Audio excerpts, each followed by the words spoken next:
Hey, fruit lovers, welcome to Storytime. Today I'm going to tell you the story of the sword and the stone. And, Orange? You paying attention?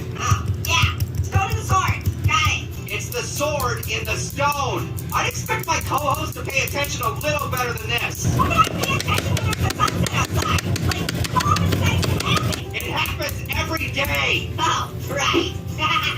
Now then, I'm going to begin the story. You ready? Yep. You going to pay attention? Mm-hmm. The entire time? Wow. You look right at it. Eyeballs back at first.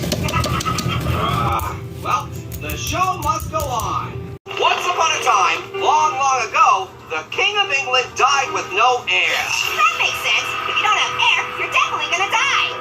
Not that kind of heir, Orange. I'm talking about children. He had no one to take his throne. Hey, you don't need kids for that. I know a couple guys. They'll move any furniture you got at rock bottom prices. Moving on. That's the name of their company. You've heard of them? Ah!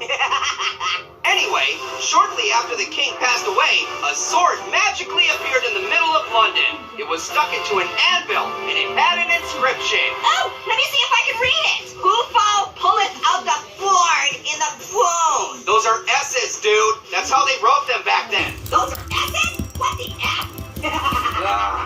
Point is, whoever pulled the sword out of the anvil got to be king. But no one, no matter how big and strong they were, could even get it to budge. Until one day, Macho Man Randy Savage arrived and... No, there are no WWF superstars in this story. Silly pair, in old-timey England, it's WWF. Stop! Now then, one day a scrawny lad named Arthur was preparing to become a squire to his huge buff brother named... Macho Man Randy Savage! Fine, Arthur's buff brother was Macho Man. What's important is that Arthur chased one of his brother's arrows into the woods and met a wizard named... Hulk Hogan! I'm no different than I was before, man.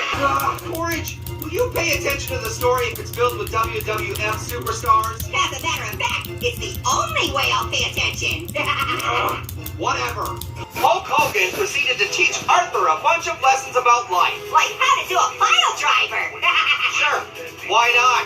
Anyway, since for years and years no one could pull the sword out of the stone, they decided to crown whatever knight won the great tournament. Arthur's brother entered, but on the day of the great tournament, Arthur, his squire, accidentally forgot to bring his sword. Uh-oh, you do not want to get on Macho Man Randy Savage's bad side. Exactly. So in a panic, Arthur ran around town searching for any sword he could find.